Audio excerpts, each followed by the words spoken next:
एक समय की बात है, द्वारिका नगरी में भगवान श्री कृष्ण अपनी रानी रुक्मिणी और सत्यभामा के साथ वार्तालाप कर रहे थे। प्रभु, आपसे एक प्रश्न पूछना था। कैसा प्रश्न प्रिय? पूछो। प्रभु, हर विवाहित स्त्री अपनी मांग में सिंदूर लगाती है, इसकी सुंदरता अपने स्थान पर, किंतु सिंदूर का असली महत्व क्या है, मैं ये जानना चाहती हूँ। रुक्मिणी, यदि आप यह प्रश्न किसी स्त्री से पूछें तो ज्यादा अच्छा रहेगा। ऐसा क्यों प्रिय? क्या तुम्हें मेरे ज्ञान पे संध्या है? नहीं नहीं, संध्या नहीं प्रभु, आप तो सर्वज्ञाता है। किंतु क्या प्रिय?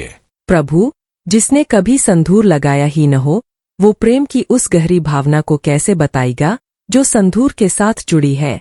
इसलिए इस प्रश्न का उत्तर तो केवल एक स्त्री ही दे सकती है, जो प्रतिदिन अपनी मांग में संदूर लगाती है। उचित है, परंतु जिसने लगाया वो पुरुष तो समझ सकता है। प्रभु, ऐसा कौन सा पुरुष है जो संदूर लगाता है? श्री राम भक्त हनुमान। हनुमान? किंतु हनुमान तो बाल ब्रह्मचारी है, उनका संदूर से कैसा लगाव? नाथ, ये कैसी पहेली है? ये पहेली तो वही मुझे जिसने उन्हें संदूर लगाने का विचार दिया। ठीक है प्रभु, ये पहेली मैं ही सुलझा देती हूँ। आप दोनों ये कैसी बातें कर रहे हैं? मैं कुछ समझ नहीं पा रही हूँ। ये कहानी तब की है जब मैं और प्रभु यानी राम और सीता वनवास पूरा कर अयोध्या आ चुके थे। एक दिन माता सीता अपना श्रृंगार कर रही थी और हनुमान जी माता सीता के पास बैठे उन्हें श्रृंगार करते हुए देख रहे थे। क्या हुआ पुत्र, आज तुम मेरे पास क्यों बैठे हो? ऐसे तो तुम प्रतिदेव प्रभु की चरणों में ही रहते हो। कोई प्रश्न है क्या पुत्र?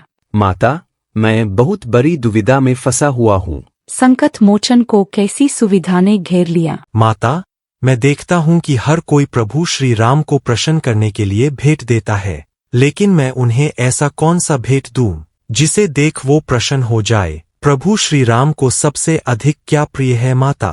पुत्र, प्रभु श्री राम को तो किसी वस्तु से मोह नहीं है। उनके लिए संसार में सब कुछ समान है, इसलिए वो प्रत्येक वस्तु से प्रसन्न रहते हैं। आप यह सिंदूर क्यों लगाती है?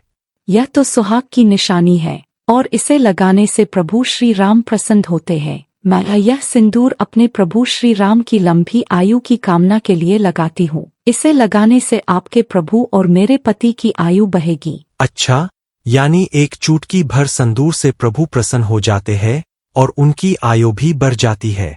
यह सब सुनकर हनुमान जी वहां से चले जाते हैं और कुछ देर बाद पूरे शरीर पर सिंदूर लगाकर माता सीता के सामने आते हैं। पुत्र, यह तुमने क्या किया? माता, मैंने भी अपने प्रभु की लंबी आयु के लिए सिंदूर लगा लिया है, अब उन पर कोई संकट नहीं आएगा। पुत्र हनुमान, तुम कितने भोले हो। माता, अब तो प्रभु श्री राम मुझसे प्रसन्न हो जाएंगे न? अवश्य। माता सीता की आज्ञा पाकर हनुमान जी उसी भेष में श्रीराम के पास पहुँचे। श्रीराम अपने दरबार में बैठे थे, तभी वहां श्रीराम की जय जयकार करते हुए हनुमान जी पहुँचते हैं। हनुमान जी के इस भेष को देख सभा में उपस्थित सभी लोग उन पर हंसने लगे। अरे हनुमान, ये क्या लगा कर आए हो अपने शरीर पर? दरबार में आने से पहले नहाना उचित नहीं समझा क्या? ये सिंदूर है, ये मैंने अपने प्रभु के लिए लगाया है। प्रभु के लिए? आखिर तुम्हारे इस सिंदूर से प्रभु का क्या लेना देना? लगता है हनुमान जी ने गुलाल की बोरी अपने ऊपर गिरा ली, अब लोग इन पे हंसे नहाए, इसलिए ऐसी वैसी कहानियां बना रहे हैं। क्यों हनुमान, मैं सत्य बोल रहा हूँ न? हनुमान, ये तुमने कैसा रूप धारण किया है?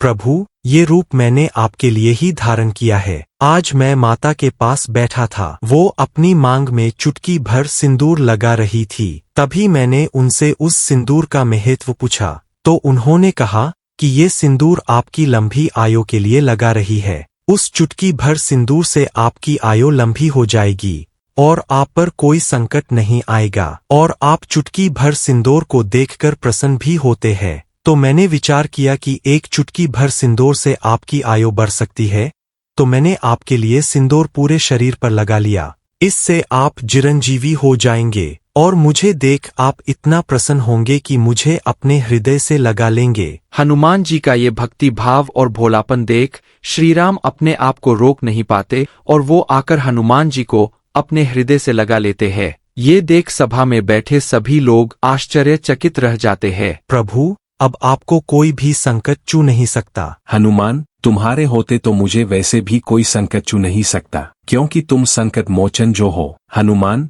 तुम्हारा हृदय बहुत कोमल है, और उस हृदय में मेरे लिए इतना स्नेह देखकर मैं भाव विभोर हो उठा। पुत्र, आज मंगलवार के दिन तुमने ये जो मेरे लिए मंगल कामना की है, मैं वचन देता हूँ कि आगे भी कोई भक्त मंगलवार के दिन तुम्हारे इस सिंदूरी रूप के दर्शन करेगा, मैं उसके लिए इतना ही कृपालु हो जाऊंगा। भक्त, तो यह है सिंदूर का महत्व, जो कि हनुमान ने भी समझा। एक और महत्व की बात थी जो मैंने हनुमान से कही थी, वो यही कि विवाहित स्त्री के मांग का सिंदूर प्रतीक है कि वो अपनी स्वामी के प्रति समर्पित है, और हनुमान जी ने अपने देन पर सिंदूर लगाकर अपनी भक्ति को प्रभु के चरणों में समर्पित किया।